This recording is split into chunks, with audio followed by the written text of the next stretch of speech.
Hey, Gary. You been up there all night? Hey, Gary. Hanging out. Just hanging out. Let's get these guys to shut up with their advertising. Make sure our sound is working. That sounds really good.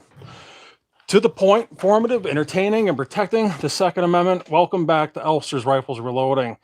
And Scott and I are doing some reloading. He's helping me initially here with reloading some of my 5.56 or 223 brass here for my 20-inch varmint bull barrel, my Rockford Arms AR. And I figured we'd do this live, have you guys join us. We got a couple things I want to go over with you, and then I'm going to help Scott offline with his brass. I don't want to bore you with 200 pieces of resizing brass, but Scott's still kind of learning, aren't you? And Oh, yeah. I think you're pretty much to the point where you could almost do this by yourself. I could do it. I probably need some pointers. Yeah. Well, probably one or two more times. I think you can just come over here by yourself type of thing. So he's getting really close to just reloading on his own. And we already got 8 watching. And if you're out there, especially if you're new, got any questions on any type of reloading, ask that question. Jump in the chat room, say hello, say I'm new. And if you got a question, I'll try my best to answer it. But we've got a few things that we want to go over here with you guys. And right out of the gate, we have a special Halloween promotion here for EP Integrations. And it's a great way to save some money if you are interested in getting the EP 2.0 annealer and the EP lockdown reloading blocks. Both fully adjustable. This will adjust just under 223 all the way up to 375 Chi-Tac and over. And obviously with the EP 2.0 annealer, it can adjust from 300 blackout to 50 BMG and adjust in seconds. And we are running a promotion on this. And with the promo code EP Halloween 10 off, you can get $10 off your total order. And what's really, really cool about this, other than the promotion, is we also just started a combo deal where you can get the EP 2.0 annealer plus the lockdown block for $30 off. So if you're interested in buying both of these, just buy the combo. It's going to save you 30 bucks. And right now, like I mentioned, we're running this promotion. So you can get another $10 off above and beyond the 30, saving you 40 total dollars on both the annealer and the lockdown block. And this started today and ends on the Halloween. So make sure if you're interested in the EP20 annealer or the lockdown block is to get that order placed. You can save $40. That's a lot of money. And if you're in the 48 states, it ships for free on both of those to boot. So let me just double check some of the guys that are already rolling in here. And Todd Ingram saying, hey there. Concord, live free or die. Right? Don't tread on me type of thing. Michael Hartneck is also in the reloading room saying good evening, everyone. He's saying hi, Todd. Abigail is also here saying hey, y'all.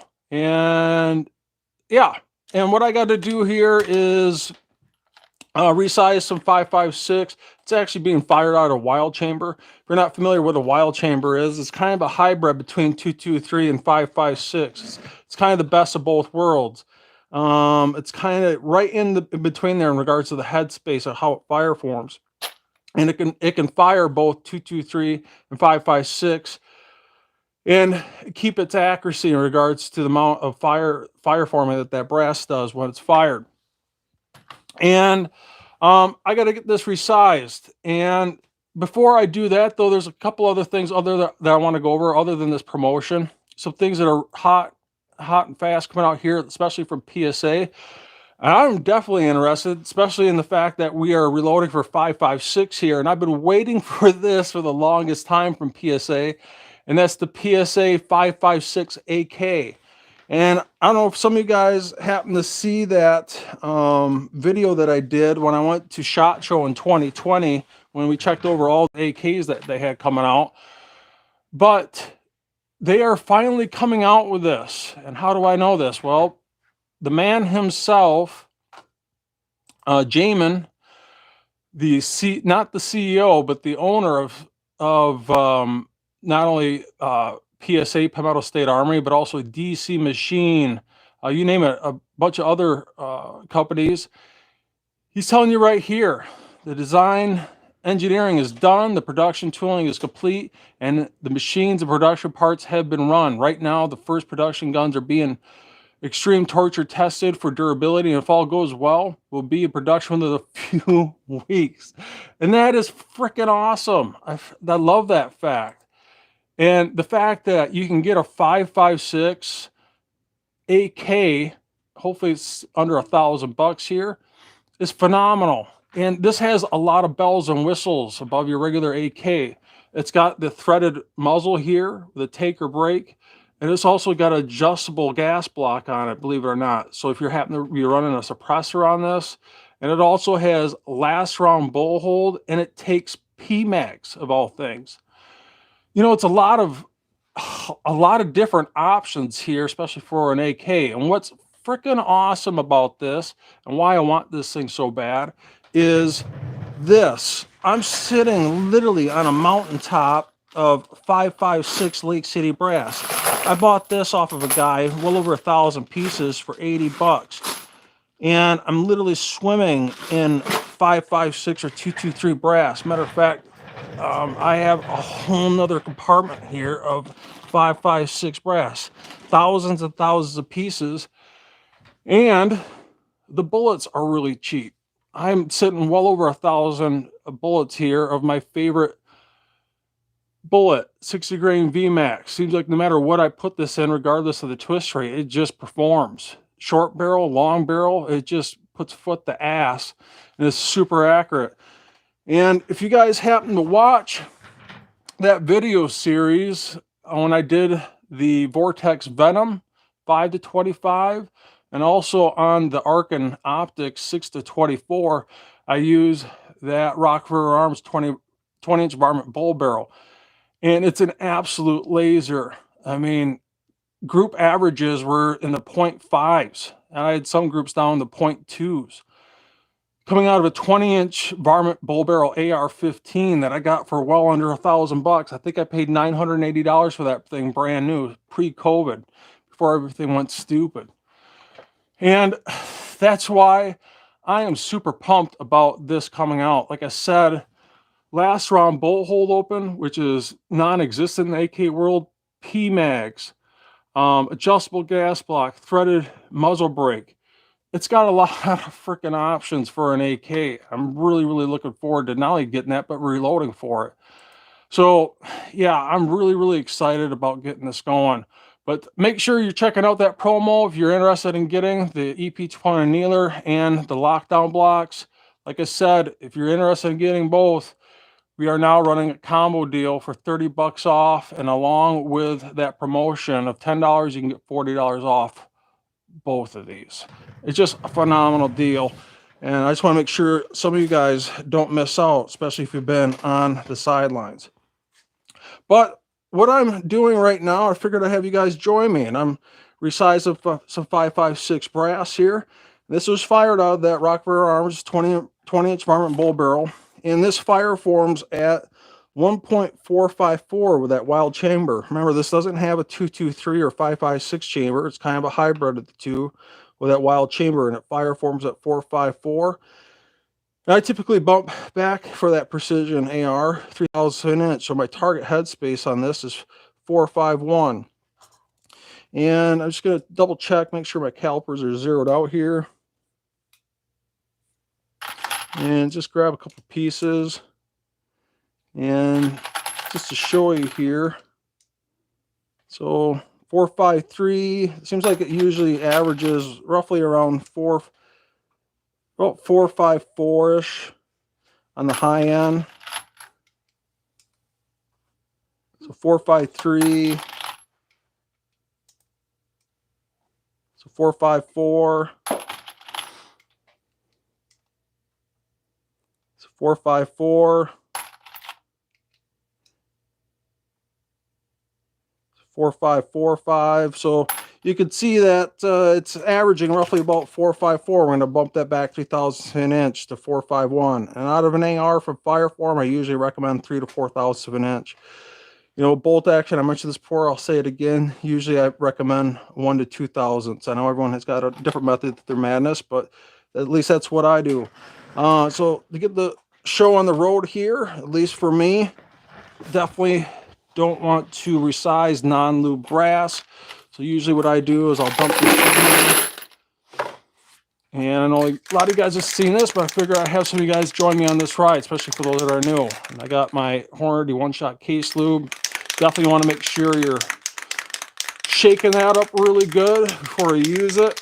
And I'm going to use this in conjunction with Imperial Case Wax. I know some of you guys have seen this numerous times, but at least you can join me on this reloading adventure. Usually what I like to do is get a nice swab of this. Not a lot, just a little bit. This isn't Scott, some lonely night with a bunch of lube. You just need a little bit. So Lube her up. Lube her up, right? So I got some the one-shot case lube here. Usually I spray down my hand here just a little bit, and then I lightly dust my brass, and then I work that brass.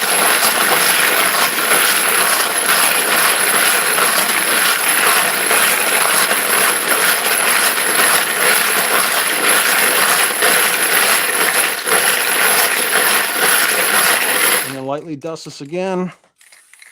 You can see I'm not dousing it, I'm just lightly dusting it.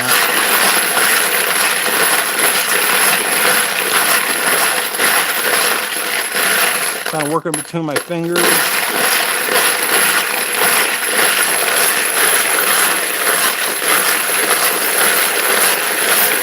What's happening when I'm not dropping pieces of brass on the ground, getting dust and grime all over my brass, is that Imperial Case Wax is wearing off my hands here and onto the brass, and you just slowly work it in. You want to get an even coating on that brass.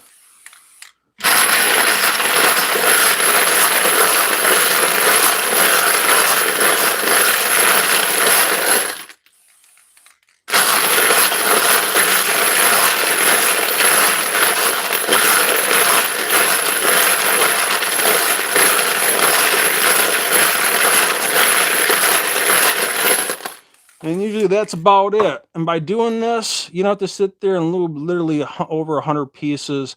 It's just a quick, easy tip of doing a bulk amount of brass.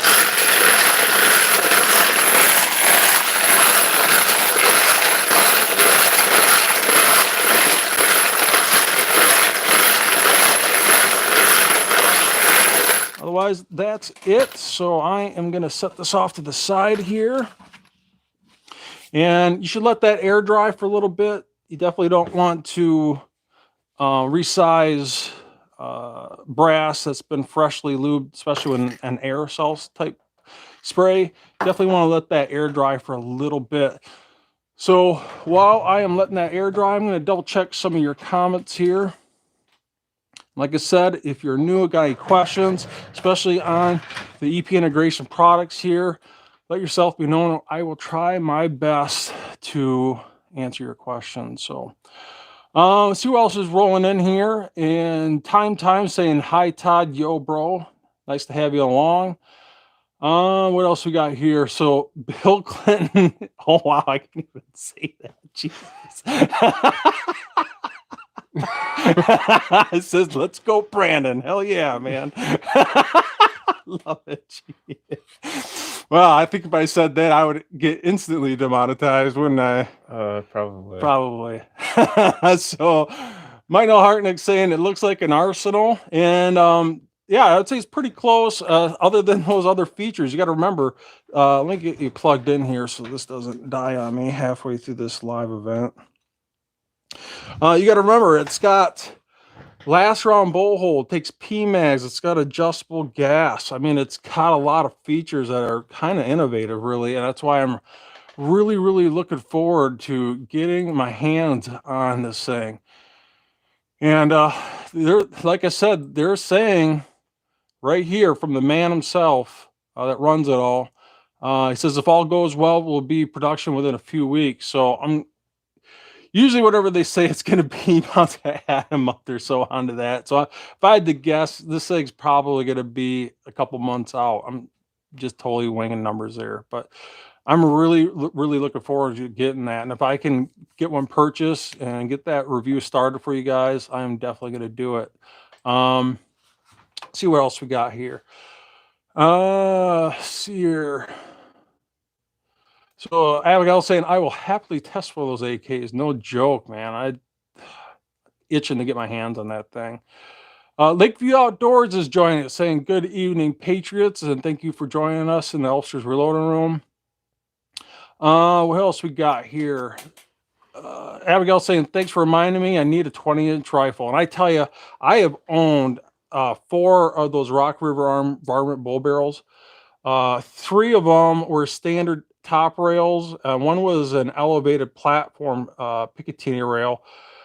Kind of wish I never got that one with the elevated platform. I don't know if they even make those anymore, but every single Rock River I've ever purchased has been an absolute laser, especially those heavy varmint bull barrels. Just an insane accuracy for the price that you're paying. As a matter of fact, my other Rock River, the ATH, the Advanced Tactical Hunter, that's right on its heels. I mean, they use Wilson stainless steel barrel blanks for those rifles, and they are just freaking lasers. So what else we got here? Otherwise, I think that's about it for your comments here. So let's start resizing some brass. And so we are going for a target headspace of 1.451. And I'm going to start my first piece here. You should let me do some measuring. So it looks like I do something. Yeah, I'm actually going to have you size the brass. So we are at 1.454. That's where it's fire forming at. And I always recommend getting a little Imperial case wax on the inside of that case mouth opening. So doesn't take a lot. And usually on that first piece, I like to do what's called conditioning the die. I'll get a little bit of Imperial case wax on the tip of my finger here, rub it into my fingers, and then I'll condition that first die. The reason why I'm doing that is I want that Imperial case wax to rub off that piece and into the die. And I might, if I have a really big reloading session of 100+ pieces, I might recondition that die every, I don't know, every 40, 50th piece. Let's run our first piece here. Remember, this started out at 1.454. So we're going to screw this die down until we achieve that 1.451. So I'm going to consistently run this ram until it touches on the linkages. I'm not pressing down on that and consistently running this press, and we'll see if that moved at all. And now this is a perfect example of what happens when the die doesn't come in contact with the datum line or the headspace. The interior of this die is obviously the same shape as this brass, and if that die doesn't come in contact with the datum line or the headspace, and I still need to screw this down, your headspace can actually grow. What happens is when this is inserted into the die here, it puts the body in the spec, but it hasn't come in contact with the datum line or the headspace. And what will happen is your brass headspace will actually grow because of that, because the brass has to go somewhere, so it can't just disappear. And because it hasn't come in contact yet, remember, we started out at 1.4. Where did that come from? It was in there. Oh, was this the one I just sized? Yeah.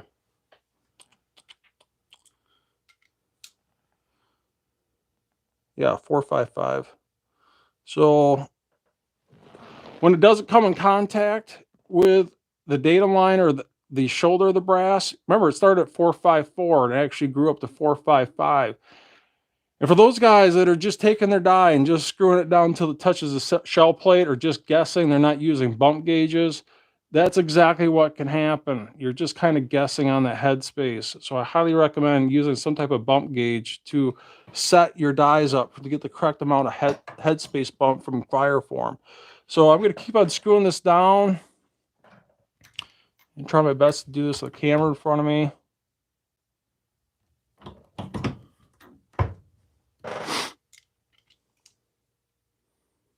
So now it's starting to move. So it's down to 453. So like you see, I've been spinning this. So it says 453. We keep on slowly screwing this down until we achieve that 451 or 3/1000 of an inch bump back from fire form. And this should probably be really close, if not on the money. So we're almost there, right there, 4515. Let's see if I can do this without the reflection. So 4515. I'm actually going to set this one off to the side and grab this other piece here. That's 4535. We'll just say 454. See what that comes up with. And running that press handle consistently, not pushing it down at the very bottom. And just like that, 451, right on the money. So set this off to the side. Run a couple more of these, and I'm gonna let Scott take over. So what do you got on this one? So this one is 4545. So that fire form right there consistently. Now at this point, we're going to make sure we don't touch this die. If I wanted to, I would probably set this and forget it, but being that we're going to reload for Scott's right there, 451, right on the money again. I'd probably set this and forget it if it was only reloading for one rifle, but Scott's firearm doesn't have a wild chamber. It actually has a 5.56 chamber on it.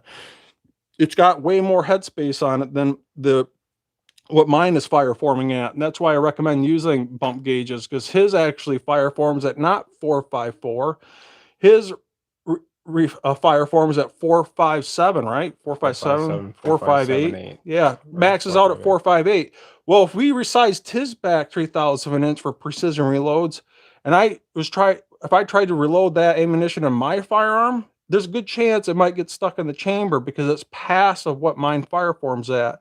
So, like I said, once again, right there, 454. It's 4535.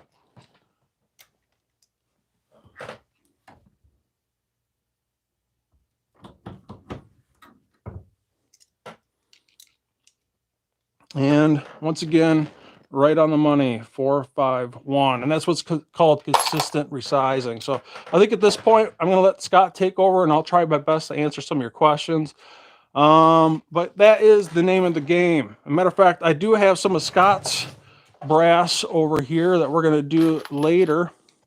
And just to show you what I'm talking about in regards to the amount of headspace that his fire forms at, his fire forms at, because he's got a 5.56 chamber, not a wild chamber, and his fire forms at 458.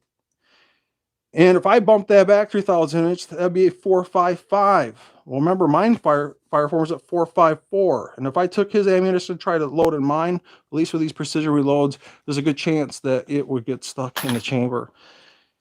And also proving the point of why you should be using bump gauges in regards to checking out your fire form brass and bumping it back accordingly.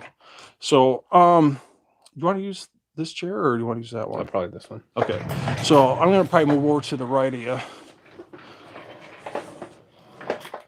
So I'm probably going to measure a couple of these after you resize them there. Just to double check, and then we'll just go to town, give her hell. So you can see Scott's consistently running this press handle. He's not pressing it down hard when he brings this down, he's making sure that when this part of the coax press comes in contact with the linkage, he's not pressing down. It touches and stops, and then he backs that off. That's a really good way to get a consistent headspace bump. And if you were to press down hard on that, it would overshoot that headspace. And once again, 451. So we'll keep on going here. And I'll just measure a few more of these, just kind of a prove a point type thing in regards to getting a consistent headspace bump.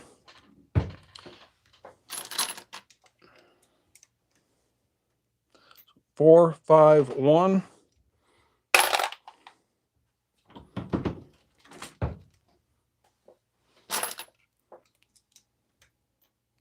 Four, five, one.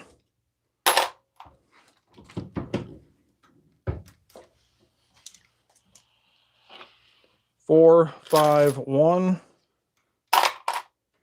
At this point, I'm making sure I'm babying the case mouth openings on here. You want to make sure you don't dent these case mouth openings, especially once it gets trimmed, if it needs to be trimmed.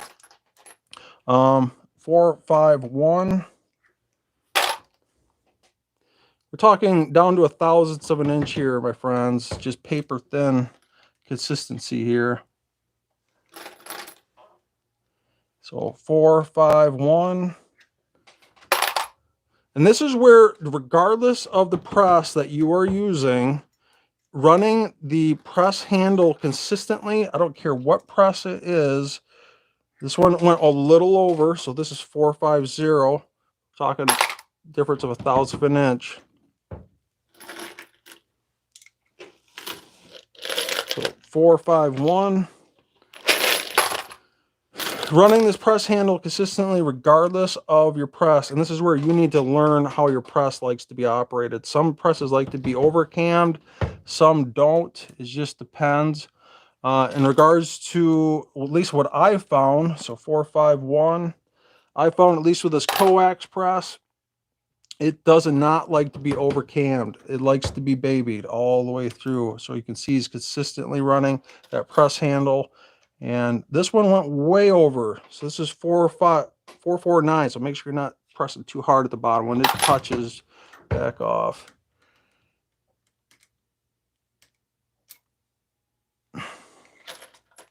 So 4, 5, 1.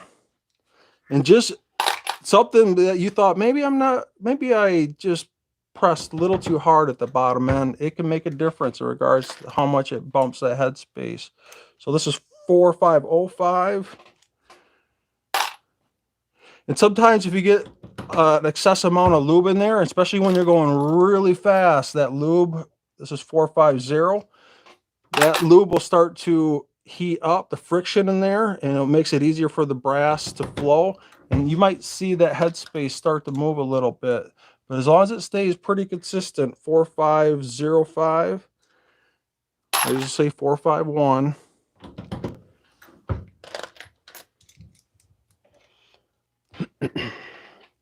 So 4500.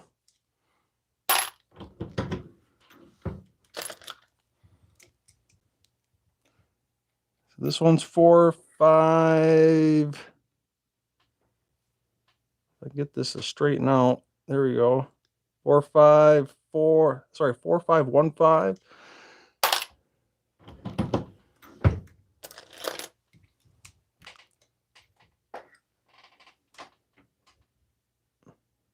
4495. So I think I'm going to back this off ever so slightly. That's about it. This is 449. So I think we're starting to build up some lube inside this die. So 451 right there.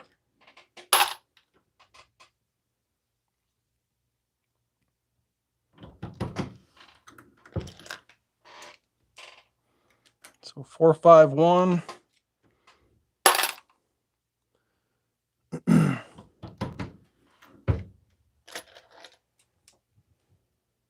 451. So I think that's good enough. I think we're just gonna give her hell at that point, and you can just go ahead and throw her right in there, Scott.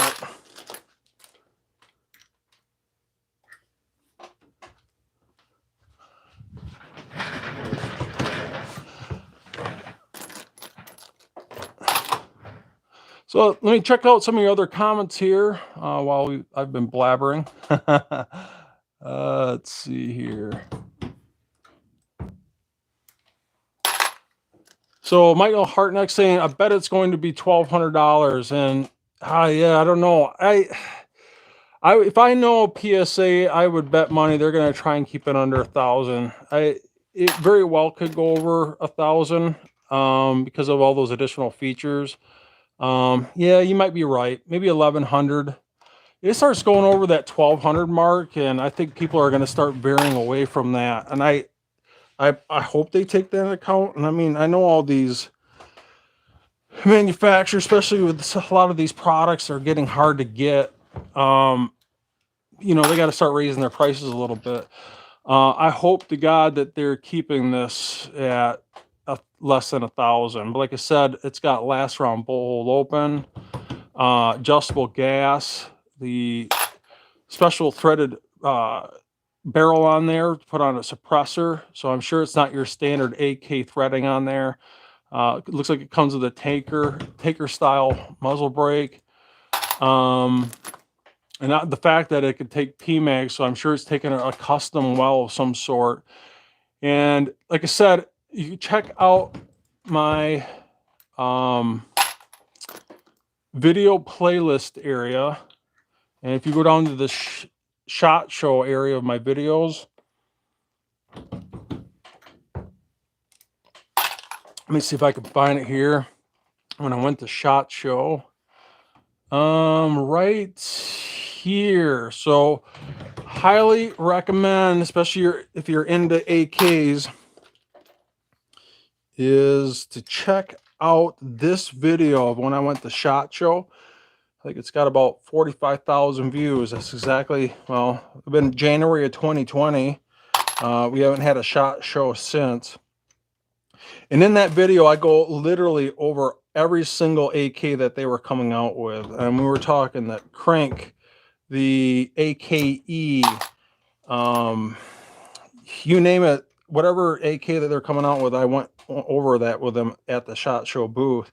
And they have that 5.56 in full detail there. Highly recommend checking out that video, especially if you're into AKs, and especially if you're interested in getting your hands on this particular 5.56 AK. Like I said, I know I am, because I can reload 5.56 until I'm freaking blue in the face. And 5.56 is just inherently more accurate than 7.62 by 39 by a long shot. I mean, 7.62 by 39 does not even come close in regards to 5.56. That bullet is so fast flying, low recoil. It can actually outshoot in regards to distance in regards to the 7.62 by 39.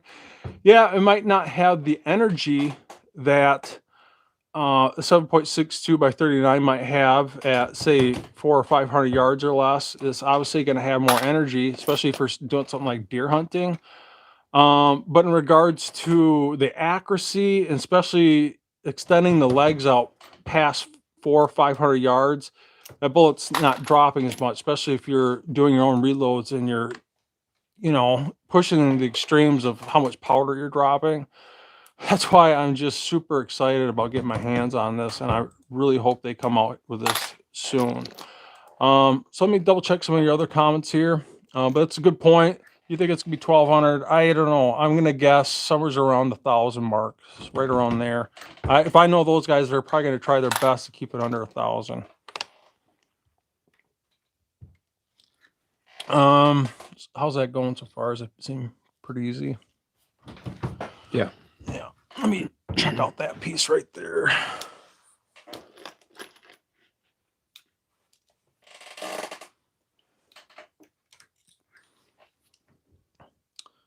So that's right at 1.50. Let me check out this other one.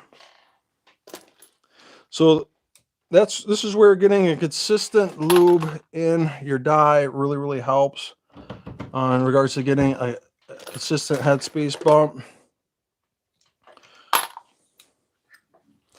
Looking good so far. Let's see what else we got here.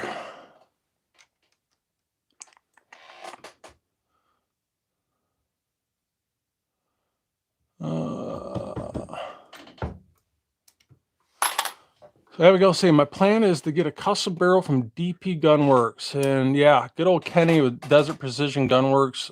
Matter of fact, I've been talking to him in regards to potentially building somewhat of a PRS type rifle bolt action from him. I'm not sure of the specs that I want to use yet. Most likely be something like a 6 Creedmoor. It seems like a lot of those PRS guys are shooting like 6.5 Creedmoor, or I'm sorry, not 6.5 Creedmoor, 6 Creedmoor. Usually shooting 6 Creedmoor or something like a 6 Dasher, 6 GTs, something in the 6mm bullet flavor to keep that recoil down. You know, some of those PRS rifles are no joke, 20 pounds, damn near plus. They're very, very heavy. They're using some type of 6mm bullet flavor to keep that recoil down so they can see that bullet splash if they happen to miss their target, so they can make that correction on the fly. And you know, I actually have a Ruger Precision rifle in 243. It's really, really accurate. Matter of fact, I got it way back in the day when they first came out, and it's amazingly accurate. And you know, 243 shoots the exact same bullet as a 6 Creedmoor. It's just a different casing. But you know, I think I would like to.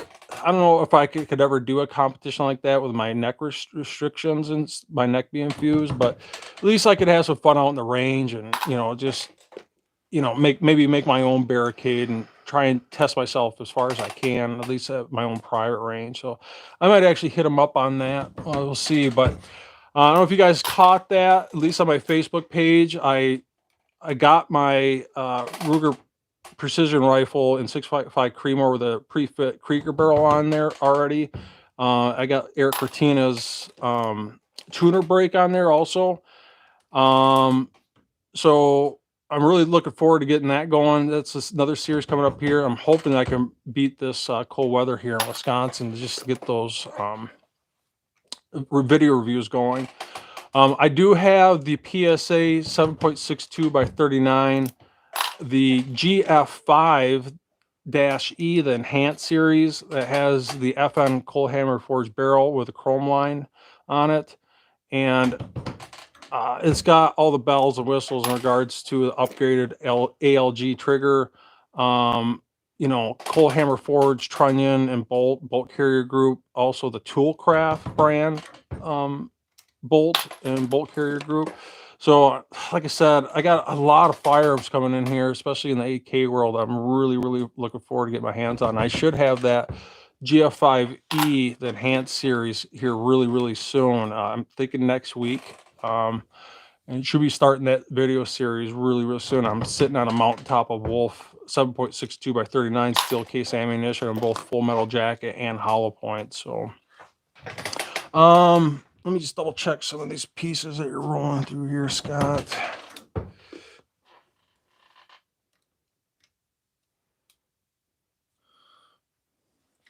And yeah, looking good. Other than that, we are wrapping this up. We're getting really close here. And Jim Laren saying, what's up, guys? Abigail saying 243 uses 308 casings, right? So 243 is definitely a 308 parent cartridge. It uses, it's pretty much a neck down version of the 308. And like I said, it's part of the 308 parent cartridges. Some other cartridges that come out of the 308 parent cartridges is like 6.5 Creedmoor. Believe it or not, 6 Creedmoor, they all have the same base diameter on the brass. So yeah, it's definitely looking forward to getting something like that 6 Creedmoor from DP Gunworks with Kenny. I'm just curious how much he's going to charge me. So, Richard Gower saying, I have the Tika T3X TAC A1 and 6.5 Creedmoor. It's been amazing rifle for that. And I've been definitely looking at that. Matter of fact, Scott, you've been looking at getting a 6.5 Creedmoor here, haven't you? Yeah, the CTR. Be the the T3X CTR. Yep. Yeah. And it's got the detachable box magazine, very similar. Well, it's not very similar. It is the same CTR T3X that I have in 308, but in 605 Creedmoor, and I'm trying to hunt down a good deal for him with a stainless steel barrel. I'm pretty much to the point where I'm not going to buy another firearm unless it's got a stainless barrel, especially now that I have a freaking bore scope. You know, it's kind of one of the downfalls of getting a bore scope. It can drive you crazy, but it definitely gives you a clear perspective of how dirty your firearms are and how hard they are to clean. And I've completely changed my cleaning regimen now that I have a bore scope. I come to the conclusion I just wasn't cleaning my firearms good enough because I didn't know. I couldn't inspect my barrels. Matter of fact, check out the description box below. I have a link to the Tesla bore scopes, and I highly recommend getting the 36-inch flexible model here with a portable screen. I got all these other flavors here with the fixed shaft. Another one here for pistols. I don't even use those, to be honest with you. I just use the 36-inch flexible model that has a portable screen. I just press one button, it's ready to rock and roll. And like I said, I have one of my Amazon affiliate links in the description box below if you want to check that out. I think they're running for 99 bucks. It's worth literally every single penny in regards to inspecting your rifle's bores. But keep in mind, it can drive you a little crazy, but it definitely gives you a clear perspective of what to look for in your barrels. Matter of fact, when I get a new firearm, I check those bores out right out of the gate in regards to checking out such things as the lands. Like Scott and we ran into those inconsistent lands of those PSA 615 Grendels. We sent those back to PSA. They checked them over, and they are currently reworking, I believe, don't quote me on this, but I think they're reworking their 6.5 Grendel barrels. And second they get through a new batch, they're going to re-update our barrels and send those back to us. But we got only about 6 pieces left here. So if you got any questions on reloading, let yourself be known. Otherwise, I'm probably going to wrap this up. I'm going to snag this one piece from you. And let yourself be known in comments there, and I'll try my best to answer them. Otherwise, I'm going to wrap this up. Like I said, make sure you are checking out this promotion with EP Integrations, this EP Halloween 10 off. So Scary good deal. Yeah, $10 off along with that combo. If you're looking at getting your hands on both the annealer and the lockdown blocks, like I said, we got that combo for $30 off on the annealer and the lockdown block. And with this promotion, with $10 off, you can get $40 total off. And check out website www.epintegrations.com, and that is going right now until the 31st. So otherwise, we are done. I'm going to wrap this up. And thank you, Scott, for helping me resize that brass. And Scott, like I said, is learning as we speak. So what do you think so far about your reloading so far in your adventure? What do you think's been the most difficult part of your journey and process of reloading? The most difficult? Yeah. I just think that it's new to me, so Yeah. just the whole process, taking in each step, making sure that each step is precision so that you can see the results. I don't think it's real difficult. It's just taking the time to learn it correctly. Yeah. And I like seeing the results. Yeah. It's kind of like learning your own method to your madness, but making it sure it's precise. He's making a good point there. If one part of that process fails, they all fail. And it's all about making it consistent, just like I was showing you guys here. Making sure you're getting that consistent headspace bump. If I was to give you one suggestion, that's probably the number one thing, probably one of the most difficult things in regards to the new reloader, is trying to figure out how to set up your die and getting your headspace just right, and learning how to run that press handle to get that consistent headspace bump. it can be definitely one of the most difficult and frustrating things when it comes to the new reloader. And trust me, I was there, been there, done that. But if you got any questions, especially in regards to reloading, jump on Facebook. So you could send me a message on there.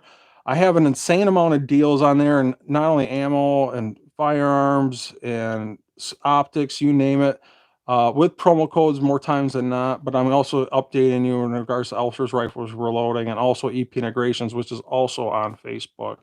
So other than that, I think that's it. We're going to wrap this up. Let me just double check, make sure I'm not missing anyone else's comments here. See what I got.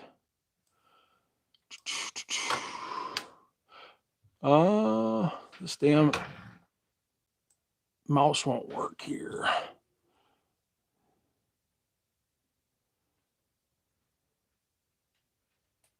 So Tom's saying, where are you in Wisconsin? I'm not going to give you the exact town, but we'll just say this. We're in Northwest Wisconsin. So Abigail saying, in theory, you could make a 243 with a 308 case. I know a lot of guys will resize one casing from another. And you definitely can do that in regards to necking down or necking up particular types of brass. I personally have never done it. So you really got to make sure you're doing that properly in regards to going from one case to the next. And more times than not, when you do that, you truly got to fire form it to that firearms chamber once you resize it to make sure you're getting accurate ammunition, and not only that, to bump back that headspace correctly, just like I'm showing you guys here. But otherwise, I think I'm going to wrap this up and check out those promotions, and I will see you guys in the next video.